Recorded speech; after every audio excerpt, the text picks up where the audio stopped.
balik lagi di Winara, Dewi, Raina berbicara. Jadi kita mau ngapain nih kali ini? Hari ini kita mau bahas perihal novel tentunya. Dan novelnya ini kata orang sih novelnya tuh lebay, novel yang menye-menye gitu. Bentar, Dewi tuh bukannya suka K-pop ya, Dewi? Iya, saya adalah musuh semua fandom. Jadi, Army guys kelas ya, kebetulan. Dan kita kan mau bahas fanfiksi ya. Aku fanfiksi BTS, kamu? Aku fanfiksi Treasure. Nah, jadi bedanya di aku baca dari Wattpad tapi sudah diterbitkan. Kalau Jadi aku, ini bentuknya. Aku dari AU. Di Oke. platform X. Aku sering lihat ini di Gramedia, betul. Oh iya. Ya, rame. Betul. Ya, jadi yang Mungkin sebelum kita masuk, kita ngebahas dulu nih kayak fenomena fangirling sekarang. Mungkin kalau dulu K-pop waktu belum nggak K-pop juga sih, pokoknya budaya populer gitu ya, entah mungkin K-pop atau J-pop sebelum berkembang sebesar sekarang, dia tuh sering dipandang sebelah mata oleh orang-orang yang nggak tahu apa-apa gitu. Tapi fenomena idola gitu, menggemari idola, fangirling makin lama makin berkembang, dan ternyata para penggemarnya ini nggak cuma mengidolakan tapi menghasilkan karya gitu deh. Kreativitas. Dan dulu tuh zaman-zaman Wattpad ya, sekarang udah di Twitter, si X ya, kayak Wattpad tuh aku pertama kali terjun di Wattpad tuh banyak banget sebenarnya. Kalau kita nggak menulis lebih dalam lagi tuh banyak yang memang mereka juga menganggap nih fanfiction tuh apa sih tulisannya aja kayak gini gitu loh. Kayak memang kalau kelihatan yang populer itu kan ya banyak yang mungkin masih bocil juga ya. Aku zaman-zaman terjun di Wattpad kayak SMP deh. Terus kayak banyak yang memang kita nggak bisa mengelak yang jelek ya kelihatannya. Cuman ketika kita mau menelusuri lebih dalam lagi tuh banyak loh masterpiece yang kayak ini bagus banget, ini kayak nggak bisa dipandang sebelah mata gitu. Ini tuh sebenarnya layak juga kok dipandang di Gramet, dipajang di Gramet, atau kayak diterbitin di penerbit besar melalui seleksi-seleksi yang ya sama seperti novel sastra-sastra pada umumnya ya, sastra banget. Berangkat dari hal yang sederhana, dari hal yang mungkin ada lawak-lawaknya komedi, tapi setelah kita baca, setelah kita gali, ternyata ini bisa loh dikaji dari perspektif sastra gitu. Penelitian. Oke, kalau gitu kayak kita langsung aja masuk ke sesi yang pertama nih. Kita bakal ngebahas novel apa nih, Del? Siapa dulu nih? Kamu dulu boleh. Oke, aku dulu. Jadi judulnya apa tuh? Aku habis baca novel ini, guys. Novel Warung Bujang. Mungkin kalian akan bertanya-tanya kenapa namanya Warung Bujang, terus ini covernya, sampulnya kayak magic gitu nggak sih? Iya. Tapi jujur pertama kali aku ngelihat, misalnya yang aku bilang aku sering lihat ini Gramet, aku mikir nih apa komedi gitu atau kayak betul. Iya, tapi nggak kelihatan sebagai fanfiksi sih jujur. Dari judul terlihat agak lawak kayak komedi gitu. Kalau menurut Dewi ini ceritanya tentang apa sih?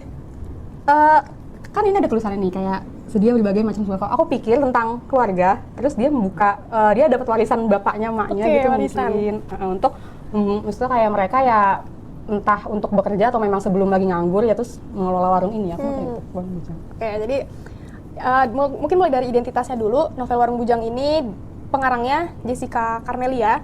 Ini pertama kali ini diadaptasi gitu ya dari AU atau Alternate Universe di X. Itu pertama terbit AU-nya itu di akhir-akhir 2021. Pokoknya perjalanannya panjang si pengarangnya ini, mungkin sekitar 10 bulan.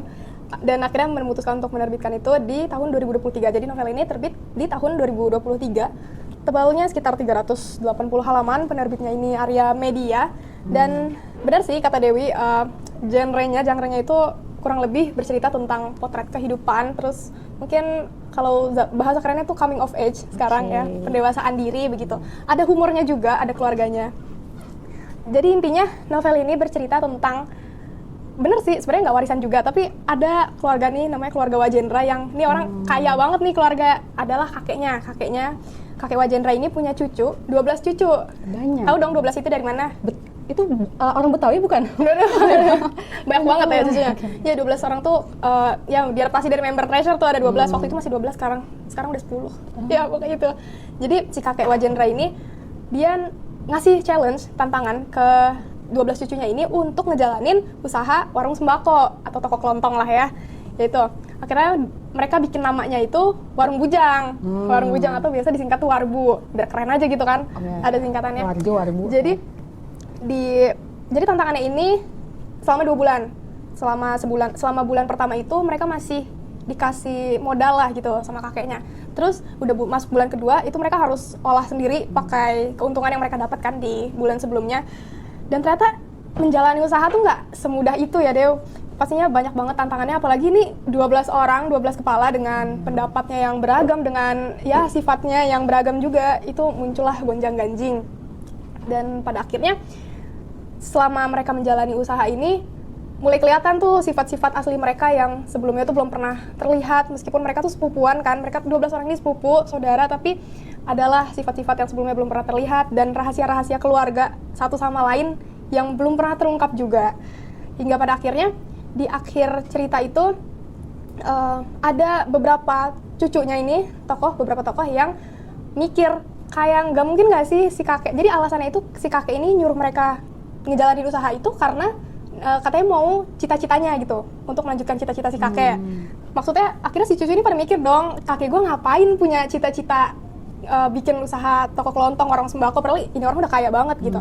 Akhirnya muncul pertanyaan-pertanyaan kayak gitu, oh terungkaplah kalau ternyata niat si kakek itu nggak sebaik itu loh. Ya muncullah banyak rahasia dan endingnya tuh sebenarnya agak ngegantung. Jadi si kakek itu diceritain dia kritis gitu di rumah sakit dan tadi kelewat. Jadi waktu ngasih challenge warung ini, si kakek itu bilang kalau nanti di akhir setelah 2 bulan itu bakal ada satu pemenang.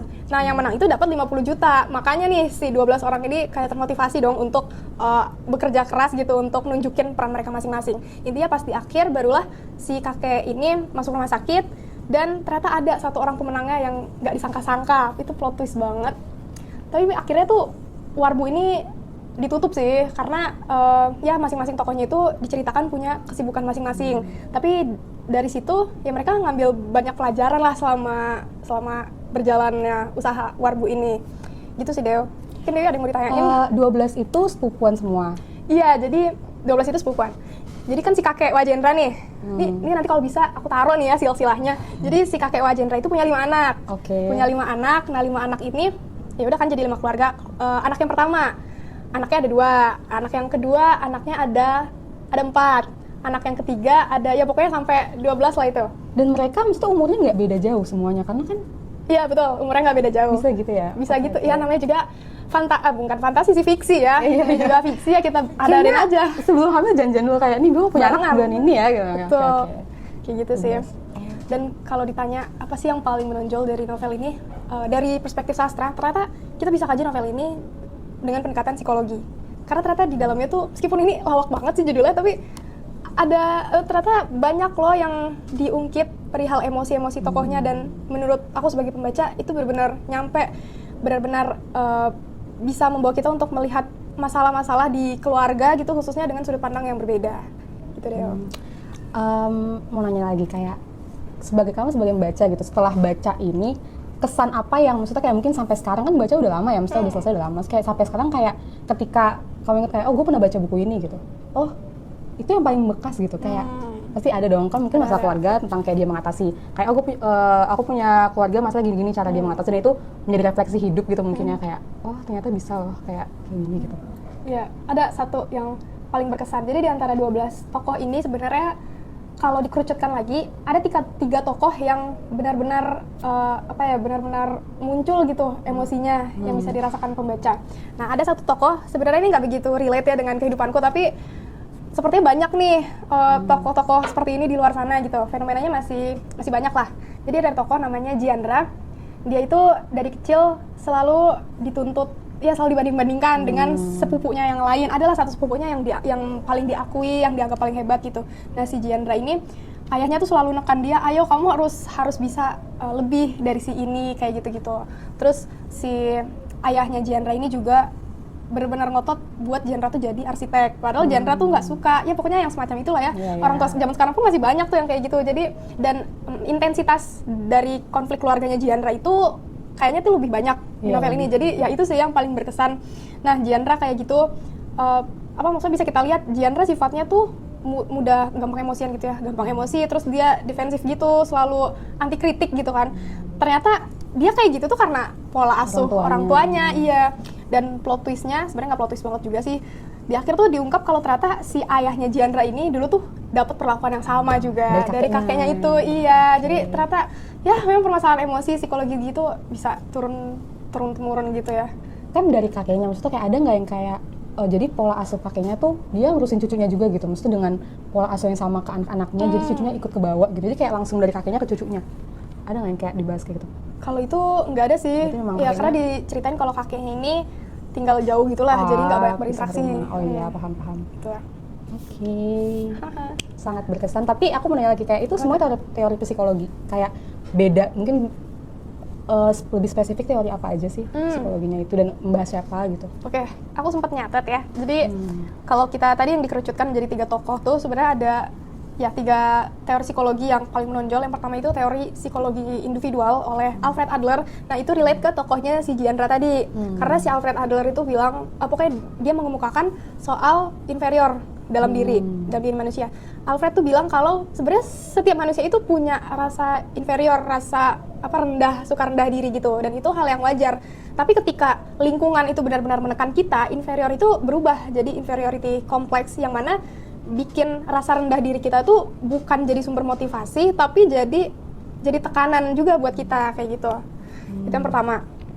Terus ada lagi, yang kedua itu teori perkembangan psikososial oleh Erik Erikson. Ini relate sama tokoh Jenan. Jadi si Jenan ini anak sematawayang, anak tunggal. Sebenarnya kalau kita lihat bedanya nih Jenan sama Giandra. Kalau Giandra itu diceritakan dari kecil pun dia benar-benar ditekan, benar-benar selalu dibandingkan, ibaratnya nggak ada masa bahagia gitu di dalam hidupnya Giandra. Kalau tokoh Jenan itu masih ada masa bahagianya dia waktu masa kecil gitu. Ya namanya juga anak sematawayang kan. Sangat dijaga. Betul. Juga. Tapi pas udah beranjak dewasa, tokoh Jenan tuh, ya dia kan nggak punya teman, anak tunggal, orang tuanya tuh sibuk kerja, dan Jenan tuh jadi kehilangan arah. Nah, jadi Erik Erikson di teorinya ini yang perkembangan psikososial itu mengemukakan adanya ketidakseimbangan antara figur panutan sama bimbingan emosional. Jadi Jenan itu ngelihat ibunya, panutan Jenan tuh ibunya selalu kerja keras, selalu ibaratnya maraton lari terus gitu kan untuk ngejar apapun yang dia cita-citakan. Jenan ngelihat ibunya, tapi Jenan tuh nggak dibimbing secara emosional. Nah dampaknya apa? Dampaknya adalah Jenan tuh selalu pengen menang sendiri, tapi dia nggak mau ngelihat orang lain gitu loh. Ya dia lari-lari terus, tapi sebenarnya dia nggak tahu apa sih yang dia kejar gitu. Dan kadang saat dia lari ya justru dia ninggalin temennya yang lagi terluka, yang lagi jatuh kayak gitu. Jadi itu ngaruh ke simpati dan empati dia ke orang lain. Betul. Itu tokoh Jenan kayak gitu. Ada lagi yang terakhir yang menonjol tuh tokoh Dani. Dani ini cucu tertua yang paling sering dibangga-banggain gitu, yang paling sering dibangga-banggain. Kenapa dibanggain? Karena si Wajendra ini kan, kakek Wajendra itu kan pebisnis ya. Terus nurunlah ke dia punya anak pertamanya ini ayahnya si Dani ini. Nah anak pertamanya itu si ayahnya si Dani tuh pebisnis juga.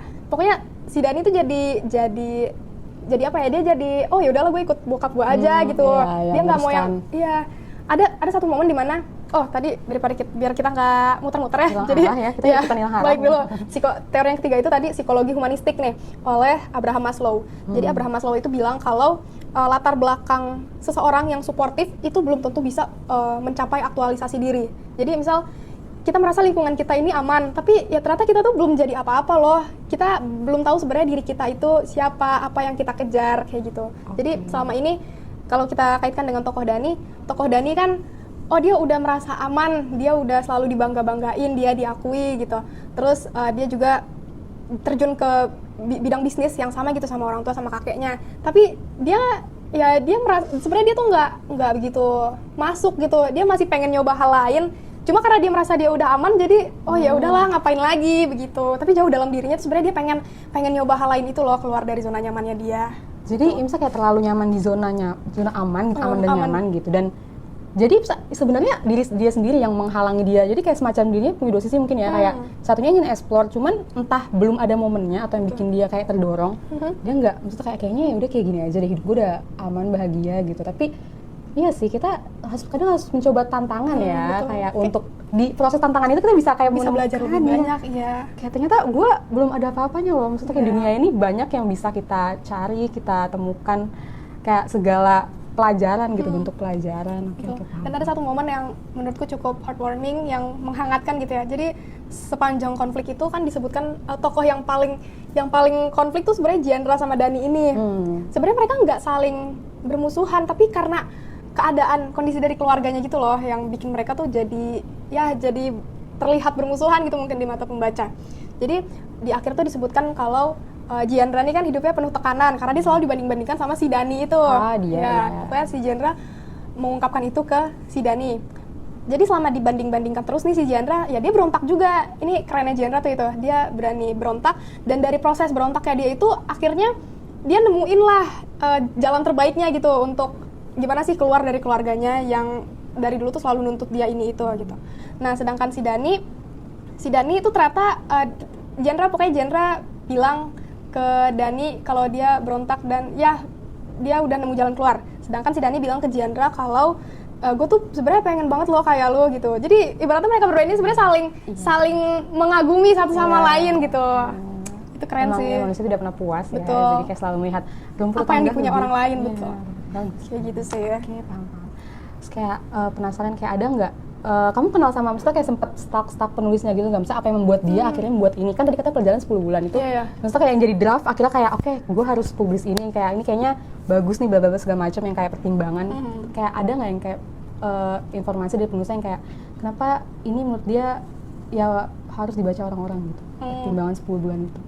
Kalau dari situ kayak belum riset banyak ya, tapi nih sepertinya ya salah satu alasan akhirnya penulis-penulis di platform gitu menerbitkan karyanya karena emang benar-benar naik ya kan, emang banyak pembacanya, jadi ya dia kirim ke penerbit, oh naskahnya dibaca bagus gitu, terbit lah.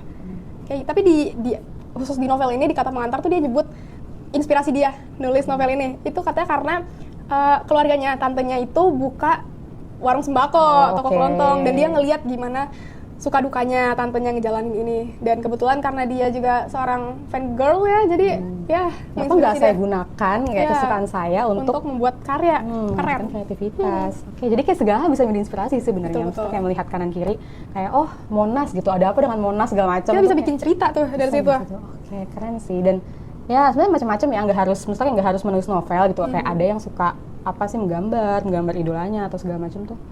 Ya, banyak manfaat ya, walaupun dia begitulah ya. Ketika lo K-popers ya gitu ya. Paham. Oke. Ada lagi yang ingin mungkin mungkin ini kesan pribadi sih sejauh ini baca AU atau cerita di Wattpad ya, pokoknya yang di platform-platform gitu, cerita fanfiksi ya. Banyakan tuh cerita itu tentang pokoknya ada romansanya gitu, tapi ini tuh sama sekali nggak ada gitu, tapi ternyata bagus. Nggak harus segala hal harus dikaitkan dengan. Betul, nggak semua hal harus cinta-cintaan. Betul. Bagus, keren sih. Jadi ini sama sekali nggak ada, maksudnya kayak ada tapi dikit atau benar-benar nggak diangkat gitu? Kalau di versi novel tuh nggak ada, sama sekali nggak ada. Kalau di AU, di spin-off-nya sih ada, tapi itu juga nggak terlalu ya, dan setelah aku baca lagi, nggak terlalu ngaruh juga sama emosi psikologi tokoh gitu. Jadi bisa dibilang nggak ada sih, gitu lah. Oke, terima kasih atas bedah karya sesi pertamanya. Sekarang kita lanjut ke karya Dewi. Dewi mau bahas apa nih, Dewi? Aku ingin judulnya ini Summer Salt. Jadi ini sebenarnya bukunya ada 2, kayak memang tebel, kayak ada masing-masing itu 500 halaman. Jadi hitungnya 1000 dan diterbitkan tahun 2020. Kayak perbedaannya pasti novel lebih lengkap, dan kebetulan seingat aku di Wattpad ini nih maksudnya kayak di Wattpad cuman nggak selengkap di novel. Dan kenapa aku mengambil naskah ini? Kebetulan ini penulisnya Archas, dia ini diterbitkan secara mandiri. Kenapa dari sekian banyaknya karya yang beliau tulis gitu, maksudnya fanfiction itu aku memilih ini karena memang ini kompleks banget sih. Kayak kenapa dia 1000 halaman? Karena memang semua hal dibahas sebenarnya, cuman aku ingin mengangkatnya dengan satu teori aja yang sangat benar-benar mendominasi gitu, tentang feminisme. Singkatnya ini tentang ya romance pernikahan, awalnya dijodohin, terus kayak semacam, tapi bukan yang kayak orang jodohin nolak gitu, enggak. Tuntutan juga sih, itu tuntutan keluarga kayak jadi ini sebenarnya aku sayangkan beliau ini menulis masih pakai nama idol. Kayak dulu itu belum ada ya kan, yang belum ada yang kayak tentang hak cipta yang kayak oh kita nggak boleh pakai nama idol, takutnya melanggar segala macam, walaupun secara hukum belum begitu ini ya di Indo ya, tapi ya itu nggak membuat itu jadi kayak jelek juga sih, kayak memang itu aja sih disayangkan. Jadi singkatnya ini BTS kan, tentang si Jungkook. Ya singkatnya ini namanya itu John Jungkook dan Jian, ini ceweknya original karakter Jian. Dia dijodohin. Kenapa akhirnya bisa nerima? Si Jian ini awalnya nolak karena kebetulan dia tuh wanita karir di Seoul gitu. Tapi akhirnya berakhir di maksudnya kayak disodorin lah ya, maksudnya kayak ini terakhir nih, kayak kamu coba dulu deh, ini terakhir gitu maksudnya. Ini tuh mamanya itu sahabat ibu gitu, maksudnya kayak klasik lah ya, sahabat ibu, bla bla bla, ibu kenal baik. Terus kayak akhirnya ada momen yang kayak bikin yaudah dia mikir kayak oke, dia ketemu dulu gitu. Ya kalau nggak cocok udah selesai gitu kan. Ketemu lah mereka, ya udah tuh kayak oh ternyata first impressionnya baik segala macam. Si cowok juga kelihatan kayak dia juga cowok yang penurut ya, maksudnya penurut karena bapaknya tegas sekali, maksudnya patriarki sekali kebetulan. Mereka akhirnya menikah, tapi si cowok ini dia itu di desa tapi dia punya keluarga yang terpandang. Bener-bener bahasanya tuh satu semua desa atau kayak semua orang tuh kenal sama keluarga dia gitu, karena bisnis kayak apa sih sawah gitu-gitulah, masih zaman-zaman dulu. Akhirnya si cewek pindah lah dia ke maksudnya ke Busan gitu, ke Busan terus latarnya ini Korea juga. Oke, menarik. Iya, jadi bener-bener ini banget gitu, detail-detailnya kayak salju segala macem gitu. Dia kayak meninggalkan maksudnya karirnya segala macam yang udah dia capai maksudnya akhirnya ngikut suaminya. Dia pikir bakalan kayak kayaknya beneran deh, maksudnya kayak gue juga sebenarnya nggak suka kerja gitu. Dia hanya topeng gitu, maksudnya kayak dia bilang kayak enggak, aku nggak mau nikah, mau kerja aja. Itu sebenarnya tuh kayak ya untuk menolak aja gitu. Independen. Iya, independen. Tapi dalam hati itu ada aku butuh cowok sebenarnya gitu. Aku butuh dinafkahi. Dia pikir kayak ini kayaknya keluarganya baik, bener-bener yang di apa ya? Maksudnya kayak disambut sebegitunya sama keluarga besarnya gitu kan, datang kayak sejauh makan bla bla bla. Tanpa dia tahu kayak sebenarnya kayak ada yang bikin, maksudnya kayak alasan-alasan kenapa dia dibawa ke keluarga itu. Jadi kayak semacam ternyata keluarga besarnya itu maksudnya patriarki parah yang bener-bener segininya gitu sama cewek. Ternyata si bapaknya ini cuma pengen si cewek ini ya udah kayak lu ngelahirin cucu terus udah gitu. Bener-bener yang patriarki sih. Dia diatur banget kayak lu nggak boleh kayak gini bla bla bla gitu. Terus kayak yang bikin kenapa jadi tuh aku mau ngangkat dia tuh pakai teori feminisme eksistensialis gimana sih bacanya? Simone de Beauvoir. Jadi teorinya ini cowok dipandang sebagai subjek yang mengendalikan perempuan, dan perempuan hanya dipandang sebagai yang lain, bener-bener yang nggak punya kendali buat melahirkan keputusan atau kayak hanya ya udah kayak produksi segala macam. Mereka tuh nggak dikasih kebebasan gitu untuk misalnya untuk berbicara, untuk bekerja, untuk segala macam. Bener-bener ya udah kayak pelengkap hidup laki-laki aja, kayak kehidupan tuh hanya tentang laki-laki dan yang lain gitu, bukan laki-laki perempuan gitu. Yang kayak aku sebenarnya sempat nyari-nyari kayak apa yang kayak kira-kira iya sih feminisme, tapi feminisme apa spesifik gitu kan, banyak ya feminisme gitu, ada marxis segala macam. Kayak setelah aku cari lebih cocok ini, dan yang membuat aku kayak keren nih cewek ini karena akhirnya dia kan awalnya independen kan. Yang membuat dia akhirnya kayak bisa keluar dari rumah itu adalah intelektual dia gitu. Maksudnya dia nggak seperti kayak cewek-cewek lain di keluarga itu yang nggak punya itu. Jadi kayak lu gimana lu mau keluar gimana, lu nggak punya duit, lu nggak punya nama misalnya di lingkungan sosial, lu nggak punya apa-apa, kayak gimana lu keluar. Dia mencari cara kayak akhirnya yang awalnya si bapaknya itu kayak nuntut kayak lu ya udah keluar tapi lu punya anak dulu harus laki-laki untuk ditinggalkan di rumah ini gitu. Tapi dia yang kayak nggak bisa, misalnya ini anak gua, misalnya kayak lu kenapa nggak anak gua, nggak bisa, gua harus keluar dengan, misalnya gua mau keluar sendiri, misalnya berdua sama anak gua gitu. Kayak perjalanan panjang sekali sampai ya udah akhirnya mereka happy ending sih untungnya, cuman ya dengan segala yang kayak aku melihat dari cara dia berbicara segala macam, kayak itu sangat merepresentasikan ini perempuan zaman sekarang banget gitu. Dan kayak sebenarnya walaupun kayak ya semakin maju, cuman untuk kita kan nggak semua, maksudnya kayak masih ada keluarga-keluarga yang bisa spesifik mungkin Jawa atau segala macam sangat mengagungkan laki-laki gitu. Misalnya makan harus diambilin kayak ya udah tinggal makan, tinggal ini gitu kan. Aku yang kayak walaupun dia latarnya Korea, atau Korea kan juga misalnya patriarki parah juga kan, sama aja gitu. Walaupun latarnya Korea segala macam, itu ini bisa loh misalnya dibandingkan dengan misalnya kayak sosial kita sekarang gitu. Dan juga yang bikin aku kayak ini penulisnya benar-benar serius nulis ini karena waktu itu zaman Wattpad dia itu ada jadi per bab itu akhirnya dikasih sitasi kalau nggak sitasi jurnal-jurnal yang dia baca untuk mendukung kata-kata perempuan ini. Jadi ketika perempuan ngomong bla bla bla bla, terus nanti kayak ada tanda sitasinya kayak sumbernya kenapa nih perempuan bisa ngomong gini gitu. Nanti ada jurnalnya dari jurnal mana. Aku bikin kayak gini nih, nggak semua, maksudnya kayak nggak pernah nemu penulis kayak gini, dan risetnya sangat wow gitu. Aku kayak amazed gitu, kayak keren aja gitu. Gitu sih, kayak sampai sekarang ini udah 5 tahun tapi tetap. Aku mungkin mention soal tadi tuh kamu bilang diceritain soal sepupu-sepupunya yang punya semacam orientasi seksualnya itu menyimpang gitu. Berarti bisa kita bilang di novel ini tuh sebenarnya fokusnya tuh bukan cuma si tokoh utamanya doang ya, tapi penulis mencoba memunculkan tokoh-tokoh lain yang ternyata kalau kita lihat sekarang masih relevan juga, masih banyak loh yang kayak gitu. Itu keren sih. Sama soal mungkin kutipan-kutipan tadi ya. Aku ada. Jadi sebenarnya kayak ada yang kayak satu kutipan yang sangat ini cukup berkesan. Iya, jadi sebenarnya banyak tapi memang nggak semuanya tentang, maksudnya kayak berkaitan dengan teori feminismenya. Tapi ada satu kayak ini dari Jiannya sendiri, tokoh utama perempuannya. Dia bilang, setidaknya kalau aku memiliki cukup kekuatan untuk memberikan perlawanan serta perlindungan atas diriku sendiri, mungkin aku akan menemukan jalan lain guna melepaskan diri dan bertahan. Setelah kayak ini ketika dia masih kayak nyari cara, dia mau keluar tapi dia kayak belum tahu kayak ini gimana gitu. Tapi dia masih maksudnya benar-benar udah ada niat kayak gue nggak bisa di sini terus gitu, kayak gue bisa mati kalau di sini. Dan memang ada kayak dia punya mertua tapi ini memang udah meninggal gitu. Mertuanya tuh adalah korban korban kekejaman, misalnya patriarki dari keluarga itu sendiri gitu. Karena mereka benar-benar memandang kayak, jadi, oh ini seru juga sih, dia, aku lupa lagi menurut namanya siapa, cuman si mertua ini dia punya ke psikologis ini sih, maksudnya kayak tentang psikologis. Dia itu menganggap perempuan itu hanya dipandang ketika misalnya dia cantik, misalnya fisiknya kayak, misalnya ketika dia melahirkan dia udah gak cantik lagi dan dia tuh terbebani atas itu gitu. Kayak mungkin karena cara pandang suami juga yang kayak suami yang merupakan bapaknya si Jungkook ini gitu. Dia kayak nggak bisa, gue harus, jadi dia depresi kayak gue harus, maksudnya tetap harus cantik segala macam walaupun udah melahirkan, kayak nggak bisa kayak gini gitu.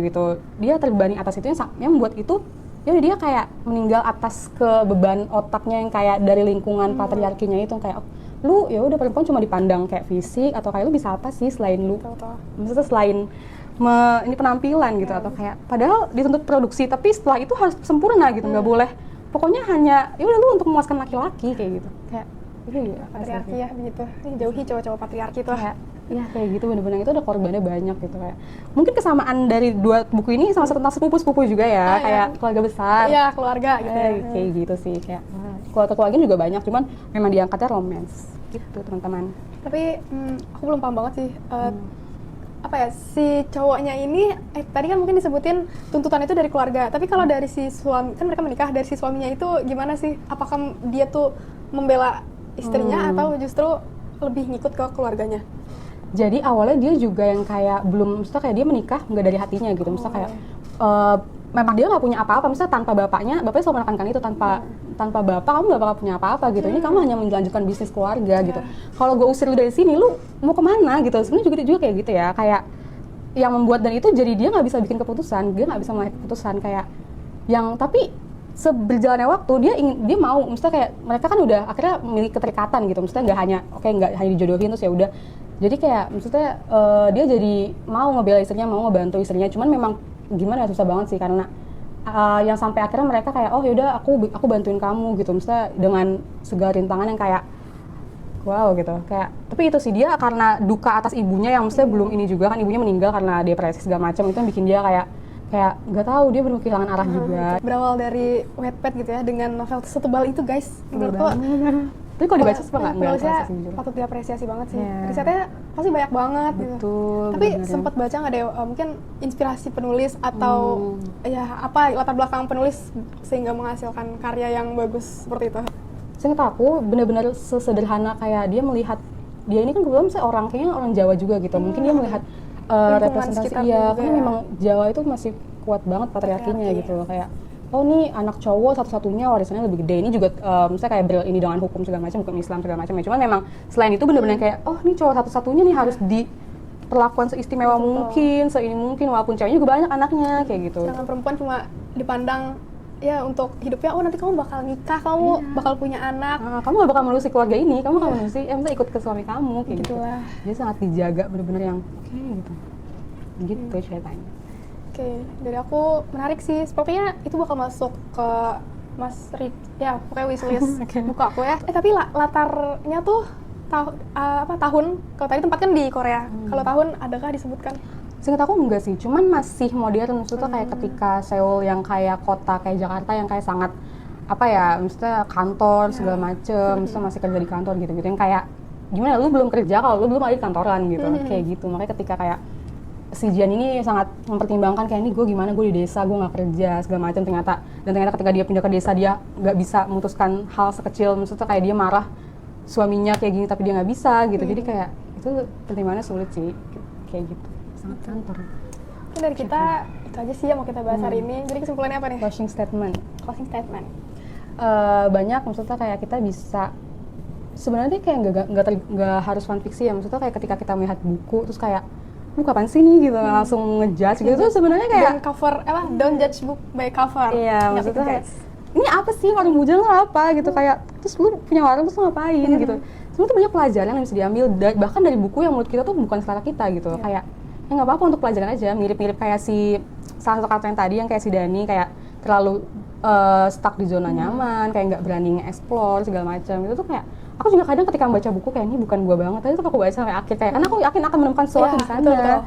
gitu, kayak pasti nggak bisa gue baca, kayaknya ada kok pasti yang kayak hal-hal yang bisa kita ambil dan refleksikan ke kehidupan kita gitu, apalagi khususnya untuk fangirling ini yang kayak apa sih, kayak itu malu ya udah ngabisin duit kalau beli album, ya kayak lu ikut konser, lu ikut event, kita dianggap mendewakan idol kita Iya, segitu sukanya, padahal ya bela nggak idol juga, kayak bela agama gitu. betul. Tapi memang kita ngefangirling juga yang sehat-sehat aja, kayak nggak usah too much. Maksudnya ini nggak usah FOMO-FOMOan, nggak usah. Iya, terhadap apapun tuh nggak usah terlalu berlebihan gitu. Kayak tetap fokus ke kehidupan kita. Misalnya kayak kita kan semester akhir juga ya, tetap fokus ke skripsi, magang, apapun yang ya idol tuh hanya menjadi pendukung. Kayak gue kayak gini nanti biar nanti bisa ke konser mungkin, kayak biar bisa ini, kan itu menjadi motivasi juga. Kayak Benar-benar.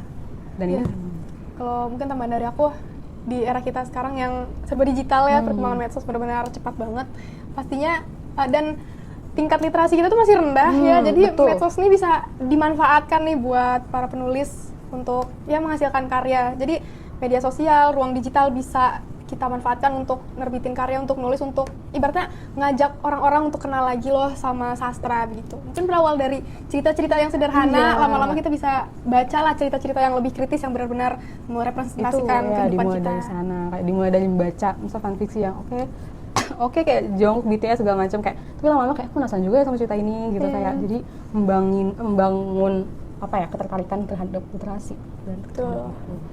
gitu. Oke. Ada lagi nggak, Rio? Ada lagi yang mau disampaikan? Aku sih kayak cukup. Kalau dari aku juga cukup, guys. Jadi kalau gitu Sampai jumpa lagi. kita tutup. Sampai jumpa di Winara episode Berikutnya. entah kapan. Dadah, terima kasih. Bye.